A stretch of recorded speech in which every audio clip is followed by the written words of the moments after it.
Good morning, everyone. Thank you so much for joining us today for our Hill Prizes information session for the academic categories. These categories are artificial intelligence, biological sciences, engineering, medicine, physical sciences, and public health. We will also be hosting a separate session this afternoon from 1 to 1:45, highlighting the prizes in commercialization, innovation, and technology, which is exclusively for entrepreneurs and companies, as well as artificial intelligence, which is open to both academia and companies. The session link is available in the chat if you'd like to register, and the slides and recordings from both sessions will be shared with all registrants. My name is Stephanie Shaw, and I'm the Program Director of TAMIST, the Texas Academy of Medicine, Engineering, Science, and Technology. We really appreciate the time and effort that you spend preparing these applications for the Hill Prizes, and we hope this session provides information to help you in creating a successful proposal. With us today is the Chair of the Hill Prizes Committee, Dr. David Daniel. Dr. Daniel is past president of TAMIST, president emeritus of the University of Texas at Dallas, and a member of the National Academy of Engineering. Feel free to put questions in the chat box as we go through the session, and we will answer them towards the end. A bit about TAMIST. We're a statewide society. We bring together the state's brightest minds in medicine, engineering, science, and technology to foster collaboration, advance research, innovation, and business in Texas. Our vision is to make Texas a premier destination for innovation and world-class research, grow our economy, and improve the lives of citizens. We were founded in 2004 by our honorary chair, Senator Kay Bailey Hutchison, and Nobel laureates Michael Brown and Richard Smalley. TAMIST is composed of more than 360 Texas-based members of the National Academies, the National Academy of Medicine, National Academy of Engineering, and the National Academy of Sciences, as well as the other honorary societies and our state's 8 Nobel laureates. For the Hill Prizes, we partner with Lyda Hill Philanthropies, the funder of the Hill Prizes. Lyda Hill Philanthropies encompasses the charitable giving of founder Lyda Hill and includes her foundation and personal philanthropy. Her organization is committed to funding transformational advances in science and nature, empowering nonprofit organizations, and improving the Texas and Colorado communities.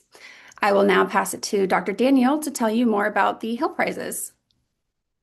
Well, thank you, Stephanie, and welcome, everyone. We'll go through a little bit of basics about the prizes. My guess is you're attending today because you want to get some insights on what you can do to win, and I'll try to provide some guidance on helping you to maximize the quality of your proposal. So the objectives of the Hill Prize are shown here: to recognize and advance top Texas innovators, so it's not open to people outside of Texas, and researchers whose high-risk, high-reward ideas could have significant impact on science and society. Those are a few really key words there: high risk, high reward. I suppose it doesn't have to be high risk, but it certainly has to be high reward and significant impact. So the first question for applicants to ask themselves, I think, is my idea really a big impact idea? If this works out, could this really be something that would really excite people? If the answer is yes, please apply. If it's just sort of maybe not huge impact, you're certainly welcome to apply, but that's what we're looking for, is significant impact. We aim to elevate exceptional researchers, accelerate paradigm-shifting science, and position Texas as a premier destination for world-class innovation. We are looking for truly innovative ideas that have the potential for very high impact. Next slide, please. So the prize consists of each recipient's institution or organization receiving $500,000 in direct, non-dilutive funding from Lyda Hill Philanthropies to accelerate their work. In case it's not obvious, the TAMIST organization uses our expertise to select the winners. The Lyda Hill Philanthropies, wonderful people, provide the funding for the prize. At least $1 million in additional discretionary funding for highly ranked applicants, that is to say, close but not quite winners, are eligible to receive additional funding. And Lyda Hill this past year provided 11 awards of $100,000 each to the sort of finalists for the prize who did not win. Importantly, this is a very competitive prize, so if you win, you would have beaten out some other very highly regarded applications. You would have been selected by National Academies members from within Texas and outside Texas and have been endorsed by the Nobel and Breakthrough Prize laureates from Texas, as well as recognition from and approval by the TAMIS Board of Directors. For the winners, we will certainly recognize you and publicize you, include you in your marketing materials, and we hope that will be very valuable as well. We want to see you be as successful as you possibly can be. Next, please. There are 7 categories to the prize. You can see them here: artificial intelligence, biological sciences, engineering, medicine, physical sciences, and public health. And an additional category available only to the private sector: commercialization, innovation, and technology. It's up to you, the applicant, to select which of these categories to which you will apply. Sometimes it's a little ambiguous. For example, you may have something involving biological sciences and medicine, and you're a little unclear as to which to apply. We leave it to you to use your best judgment as to whether it's more, let's say, medicines applications oriented or more fundamental in the biological sciences. The chairs of the committees do get together and discuss any applications that they think might be better positioned in a different category. If that's the case, we'll be in touch with you and suggest moving to a different category. But that's pretty rare, so it's up to you to figure out which one you think you have the best chance to win in. We have a separate information session this afternoon for the commercialization, innovation, and technology, as well as any private sector entities that wish to apply to the artificial intelligence category. So if that's your domain, please consider that. And for any research leaders at academic or health institutions, I really want to emphasize the commercialization, innovation, and technology category as a prime opportunity for your spin-out companies, your faculty members who are working in the private sector, perhaps on ideas generated at the university. It's a great, great opportunity for your commercialization offices to help your spin-out companies. Next one, please.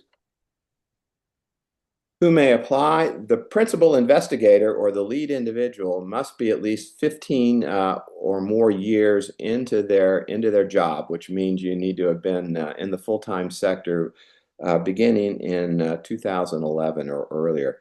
And if you wonder why we do this, it's because we have another really powerful prize, the O'Donnell Award, which is for people up to 15 years, and we didn't want to overlap with the O'Donnell Award. So in case that seems a little odd to you, that's why we do that. Also, the lead investigator must have been in Texas for at least 2 years. That doesn't mean you have to be at that particular organization, your current organization, but you must have been in Texas for the previous 2 years at your organization or at a different Texas company or organization. This requirement for 15 plus years is applicable only to the lead individual, to the principal investigator or lead. So if you're less than 15 years into your career and you have what you think is a brilliant idea, you might consider finding a collaborator who meets the criteria, who might be the lead and you be one of the team members. But please keep in mind that whoever is the lead must really be the lead. They can't be a figurehead. But we do see this for younger individuals or earlier career individuals as an opportunity perhaps to get mentored by a more senior individual. A winner must remain active in Texas for at least 1 year after receiving the prize. Question: if you have received discretionary funding in the past, you were a runner-up, let's say, in the past, you certainly are eligible and are encouraged to apply. In fact, all past applicants who have applied are encouraged to do so. But I would encourage you, if you applied and did not win before, take a very careful look at the criteria for scoring that we'll discuss at the end. And Stephanie's going to go over some of that as well. Just ask yourself, have I really made the case as powerfully as I can or might in terms of the criteria that we're using for selecting the winners? Next one, please, Stephanie. Team submissions are encouraged, not required, but certainly encouraged. And multi-organizational applications are also welcome. I would say don't put together a collaboration just so you can check a box that says collaboration. But if there really is a meaningful collaboration that could help you maximize your impact, certainly feel free to do so. And because we're looking at impact, it might mean, for example, a university is teaming with a company that might take the idea to scale ultimately. Sort of any and all collaborations that are designed to maximize impact are something that you should consider. Each team, however, must have a lead principal investigator in organization. It's up to the lead organization then to subcontract with other team members if they're outside of that particular organization or institution. You're free to sort of make subawards to anyone that you want. It could be a university, could be an individual, could be a hospital, could be a company. No restrictions on that. We want to give you maximum flexibility to design the highest impact possible. The team must be concentrated in Texas. The lead, for example, must be in Texas, but you're welcome to have other team members outside of Texas, particularly if a particular individual in another state or even another country is the world's premier person or entity to help you realize your impact. Feel free to use them as a team member. Next one, please. Here's the timeline. The applications open, our application process that Stephanie will explain, opens May 1 and closes on June 1. There's during the summer, then the applications will be reviewed and scored. After the subcommittee meets and scores in the fall of 2026, we'll identify sort of 3 finalists, if you will, assuming that there are at least 3 really strong proposals. The subcommittees of the 7 categories will then send those 3 finalists, if you will, out to external review by National Academies members outside of Texas to be sure we get an outside of Texas review. Those reviews then come back to the subcommittee. The subcommittee will select a winner, and then the winner is sent to our Nobel and Breakthrough Prize Laureate Committee and ultimately to the Board of Directors. I should add that in the unlikely event that the subcommittee determines that none of the applications are worthy, we reserve the right to not make any award. That's not happened in the past and hopefully will not happen in the future, but I wanted to make you aware of that. In November, the winners will be notified. We'll also in December notify everybody who did not win.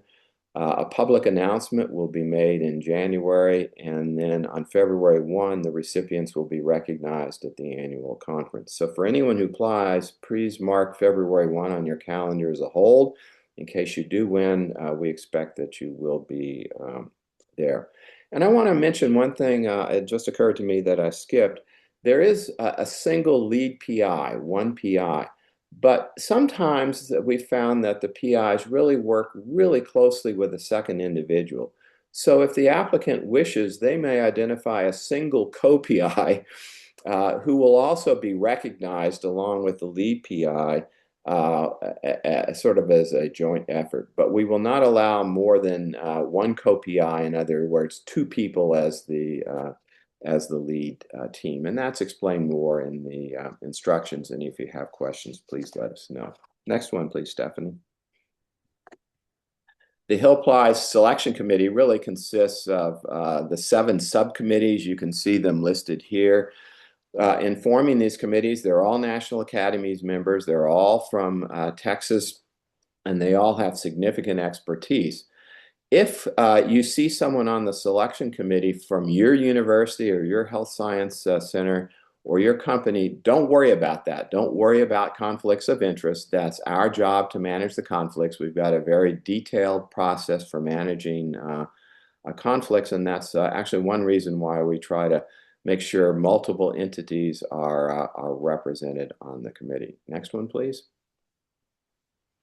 And here you see the various subcommittees. Can you go back to that one? Just leave it up for a second. I really want to thank these people there who are on the committees. Every single person is a volunteer. They put in a substantial amount of time reviewing these applications. They do it because they're so excited for the winners and the runners-up. We love trying to get these resources that Lyda Hill Philanthropies is so generous in providing to help support research and high impact ideas. Next one, please. This is the Nobel and Breakthrough Prize Laureates Committee. I think it's really meaningful to a lot of people that not only did they outcompete the others when they won and get selected by that really discriminating group of people, but their proposals are reviewed and approved by this group and by the board of directors. Next one, please, Stephanie. So maybe the most important part from the point of view of our participants, how are the proposals scored and what do you need to do to win? So these are the key criteria. The uniqueness of the idea. You know, if somebody's already been there and done that, and you're just sort of fine-tuning it or tweaking it, that may not make you ideally competitive. So a powerful idea, for example, it could be taking some process that has worked beautifully in one application and applying it to a new application where nobody's really pursued it before or tried it before. A lot of times the winners have already done a bit of work in the area. You know, it's not like they came up with an idea completely off the wall and a topic they've never worked on before. In almost all cases, they've at least done a little bit of background work to provide some credibility that the idea could actually work out and has some, although perhaps high risk, it has some realistic possibility of working out. The second bullet, potential for commercial application or real world impact.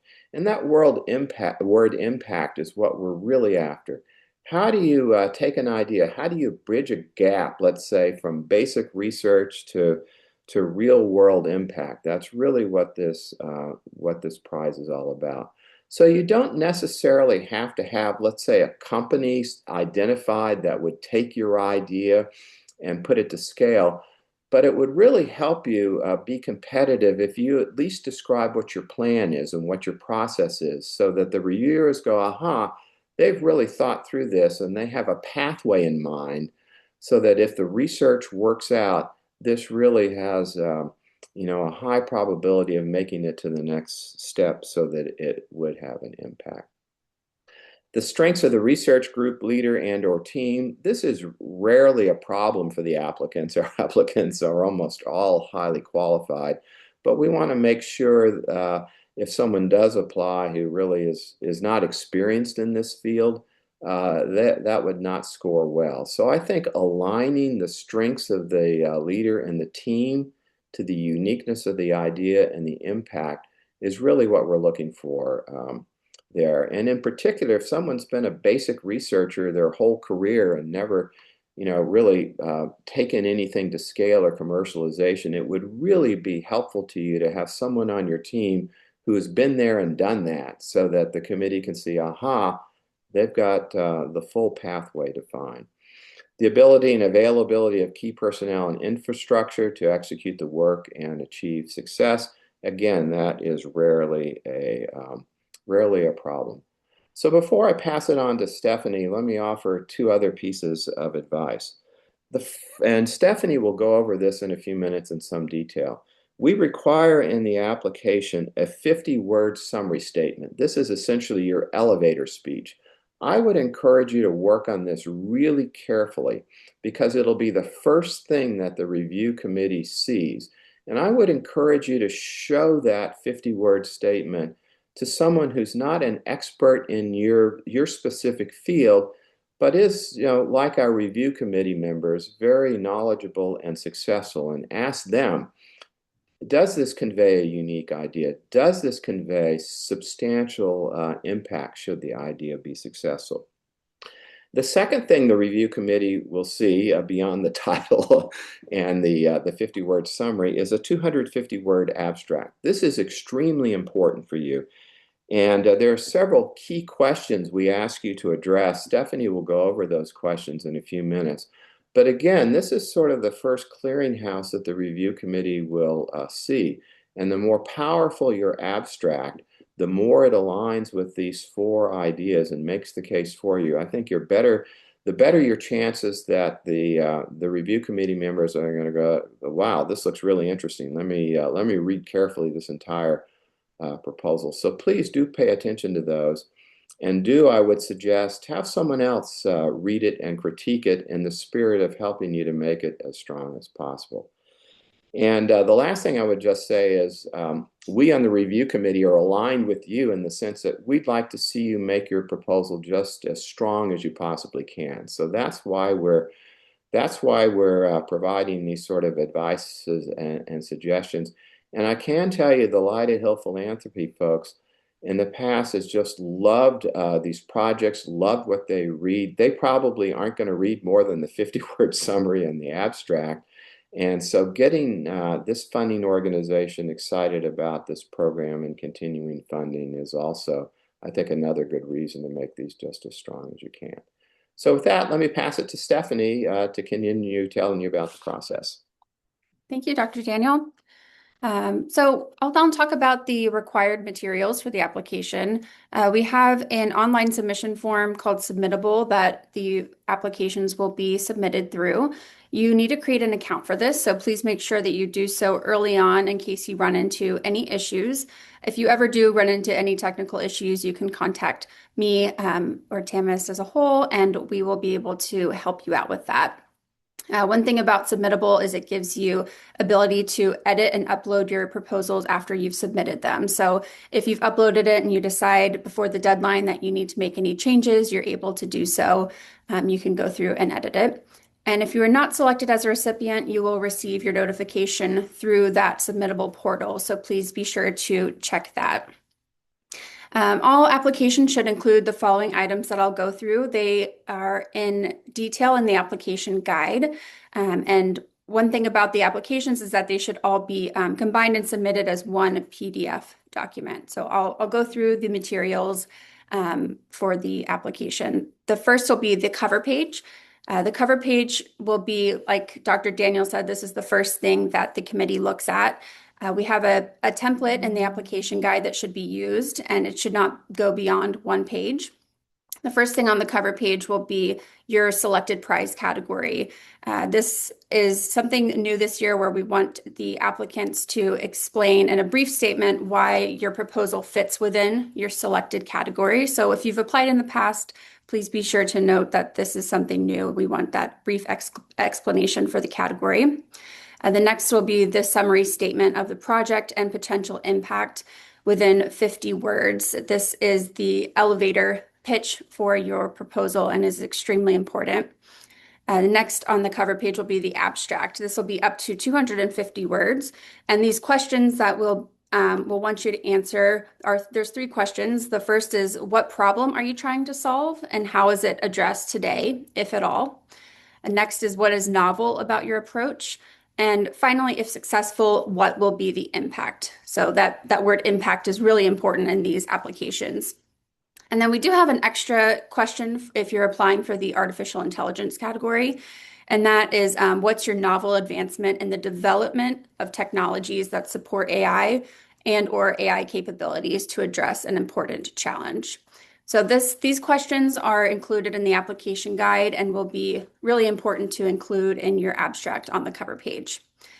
These summary statements and the abstract really need to be read and understood by a broad range of scientists and experts. The most successful applications that we receive are able to efficiently explain their proposal to a diverse audience. And we do have examples of summary statements and abstracts from the 2026 Hill Prize recipients on the TAMIS website if you would like to refer to those while you're writing your own. The next component is the proposal. So this will be up to 5 pages in length, and I'll explain this in a bit more detail on the next slide. And then finally will be the biographical summary for the principal investigator. This is 3 pages max, but we also accept the NIH NSF bio sketches for the PI. And if you have other team members, you can submit 1-page bios for each additional team member. And all information that's included in that will be in the application guide. And finally, we do not accept letters of recommendation or support. Next slide, please. So the proposal is the bulk of the application, and this is on the slide is what should be included in the proposal. First is what problem you're trying to solve and what the key gap is that you're trying to fill. What are the limitations to the current approaches and how is yours novel? What is the potential impact of your work? And if there's potential commercialization of your work? What's the path to impact, and how would you use this funding to accelerate your work and make an impact?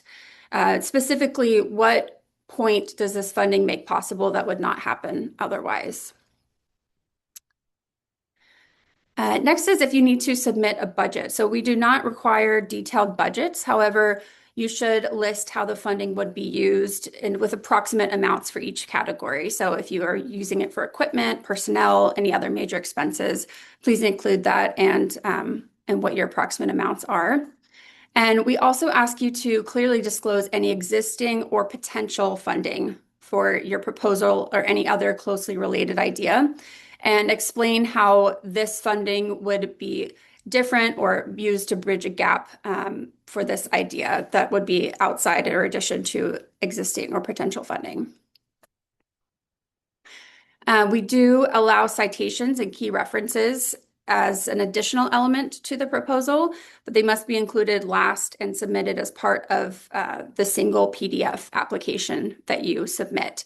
It does not count towards the 5-page proposal, and we do not need an extensive list of citations, but if you have a few key ones that you would like to include, those are welcome.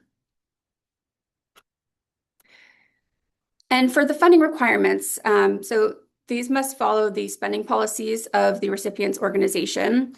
We do not allow the funding to be used for overhead or indirect charges. However, they may be used for salary support for team members of the project.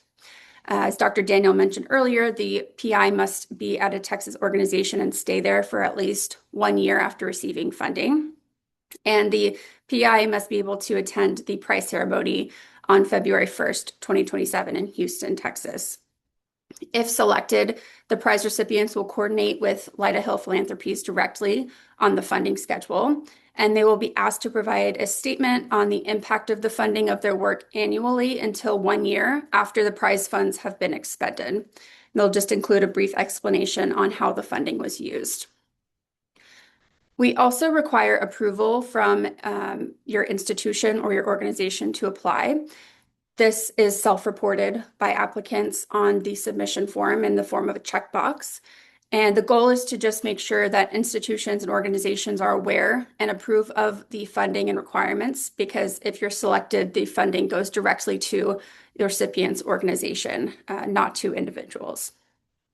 So appropriate levels of this approval could be vice presidents for research, chief research officers, deans, department chairs, that sort of level.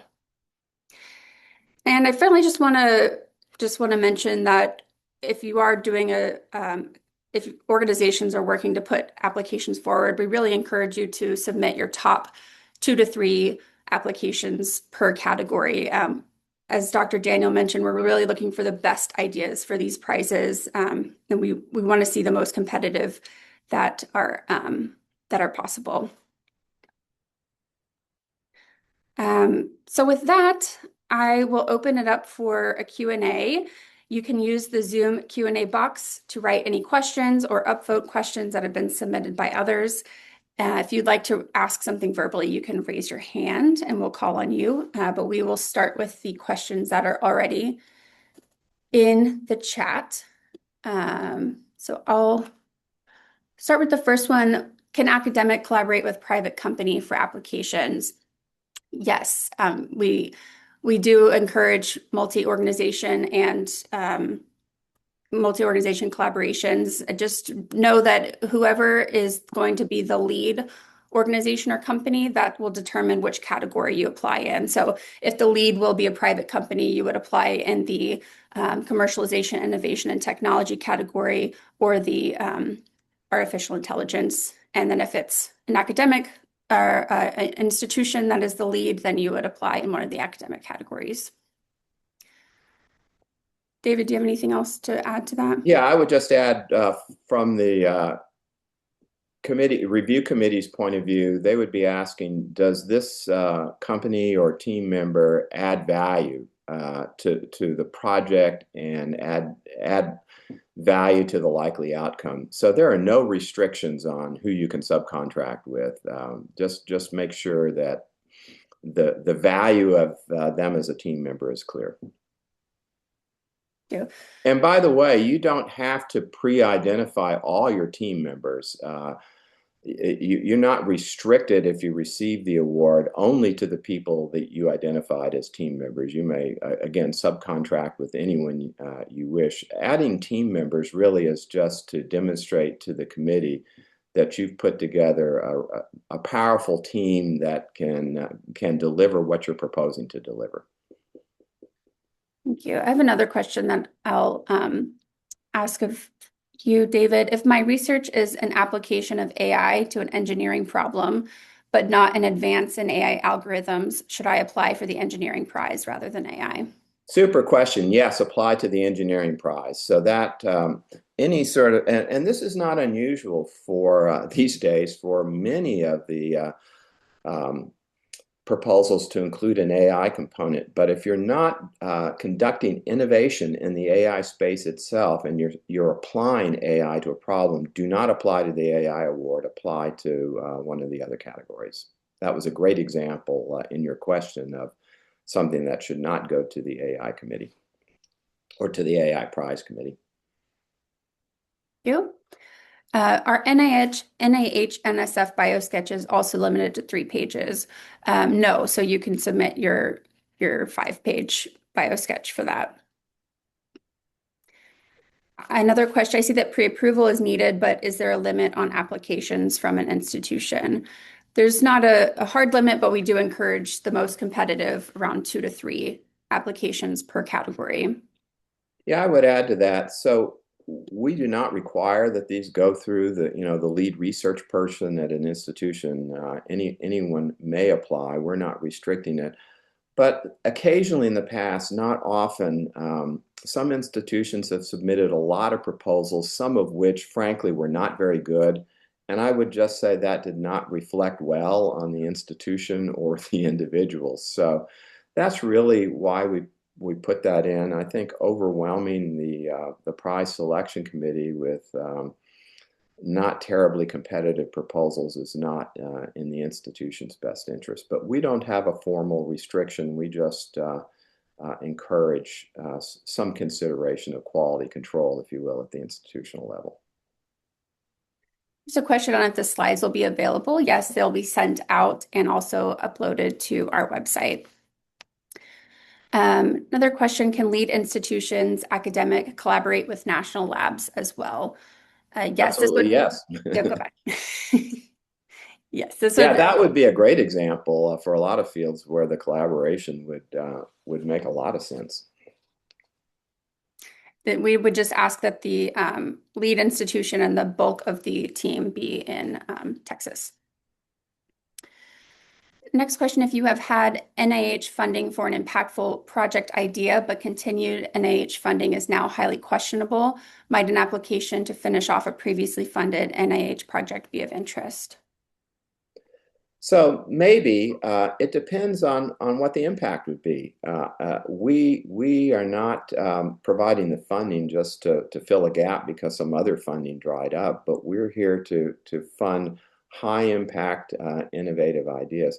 And by the way, it's pretty common for past Hill Prize winners to already have some funding to support their idea. I mentioned that in most cases, the winners have done some work in the field, sometimes a lot of work.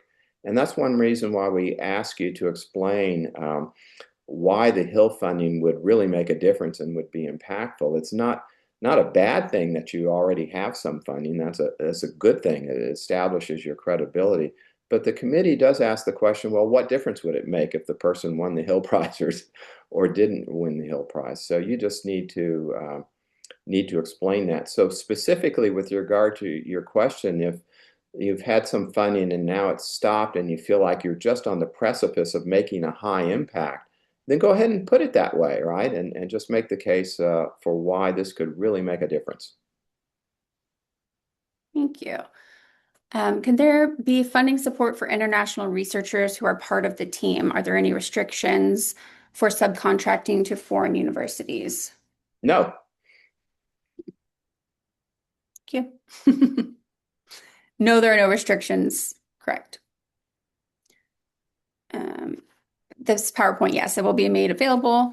Another question, can you restate how you view the importance of real-world impact and path to commercialization for the categories in, for example, physical sciences? Is it really important to lay out a commercialization path in this case? Yeah, so physical sciences may be the hardest one, at least historically, because so much of that work is fairly basic research. And so I would say it's fairly unusual, particularly in physical sciences, let's say to have a startup company in mind. But one of the I think questions you might ask yourself and even talk about in your application is what's the time frame to impact? Because sometimes the time frame can be 2 or 3 or 4 years to, either the ideal will work out or not. And other times the time frame might be more like a decade to impact.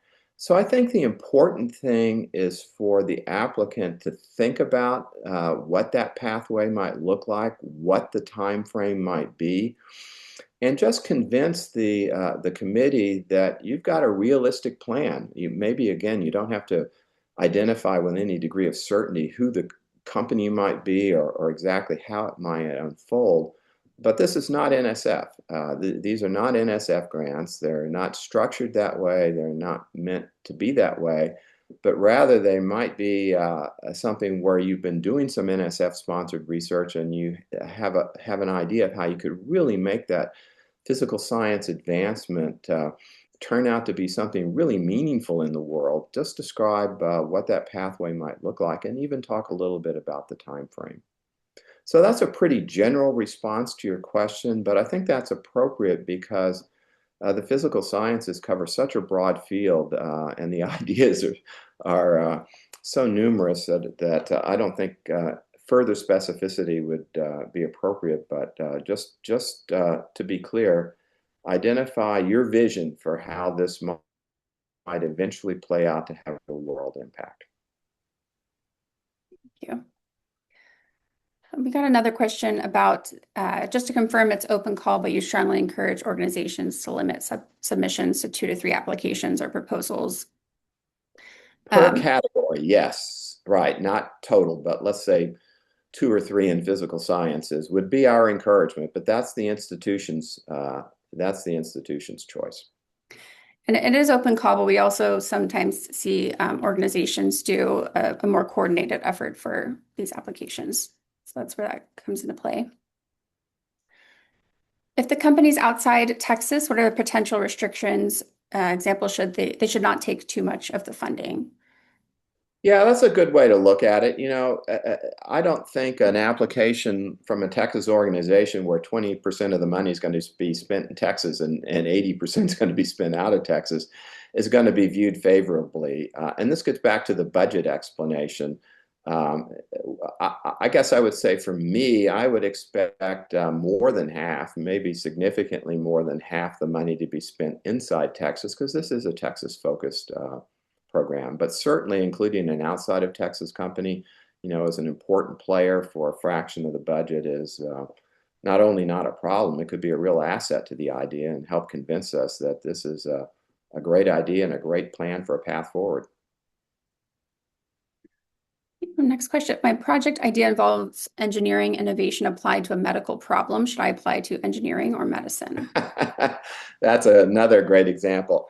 I don't know, and I think that will be up to you. I guess I would say just think about what most of the work would constitute. Is it development of engineering tools, computational methods, devices, sort of literal engineering, or is it more conducting work on patients or interfacing with patients more? We do see this frequently between medicine and not only engineering, but also the biological sciences. And that's all I can tell you is just try to think about whether maybe an NAM member or an NAE member might be the better one to positively view your proposal. And again, we'll be taking a look at these once they come in. And if the chair of, let's say you submit that to the medicine category, and the chair of the medicine subcommittee goes, this really looks like more like engineering. I'm just not really comfortable reviewing that in medicine, then we'll get back to you and suggest that we move it. So we'll have one look at it at our level as well, but we're relying on you just to use your best judgment. Next question, will theoretical research be submitted? It certainly can be submitted. My question would be, what's the impact and what's the pathway to impact? And you could have a new algorithm that would cure cancer, or to cause some tremendous advance. That certainly is fair game. Can we collaborate with a company which is not a nonprofit organization? Yes, of course. The company can be for profit. I am a junior faculty with a potential innovative project idea for involving a senior faculty member that's beyond 15 years. What should I keep in mind? Well, first of all, I would encourage you to do that.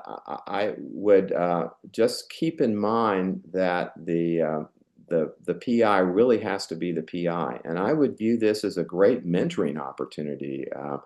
As a relatively young career person, it's a chance for you to work on a highly innovative project, get some help on project management from an experienced person, and so that's all I would keep in mind. Also, see it as a mentoring opportunity, maybe as much as anything, and I would encourage you to go for it. Should the abstract clarify the importance of Lyda Hill funding for the project?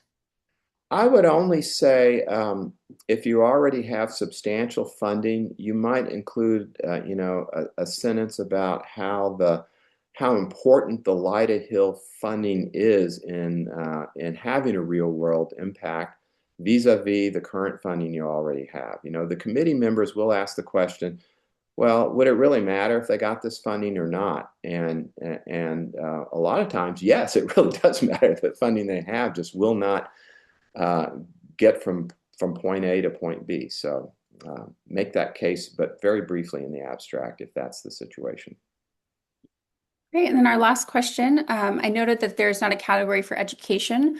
However, could the impact of the research be in education? Does the level of impact in education matter, meaning primary, secondary, or higher education? That's a good one. I don't know that we've had that question before. The categories are not education, just as you say. I would say it would have to be an educational activity very closely aligned with one of these different categories. Let's just say, since I'm an engineer, it's some hugely impactful engineering education idea that would just transform engineering in a powerful way.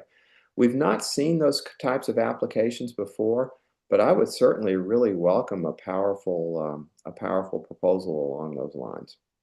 One of the things we intentionally did was keep these applications fairly brief. They're 5 pages.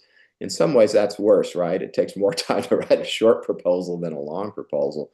But we intentionally designed these so that they wouldn't be onerous in terms of the application process. So we wanted just to encourage people to apply rather than show you a really lengthy application. And even with the biological, the resumes and statements about the team members and investigators. If I had it my way, they'd just be one page, not necessarily 3 or 4 pages. So this is not like an NSF proposal. We don't want to see tons of length and detail. But to the education question, we've not seen that. But if it's aligned very carefully with closely to the area, not just generic, then I would encourage it. We did have one more question come in. Could impact be initiating a paradigm shift in how some important problem is addressed? For example, how clinical treatments are designed, or does it have to be easy, widespread use of the research advance?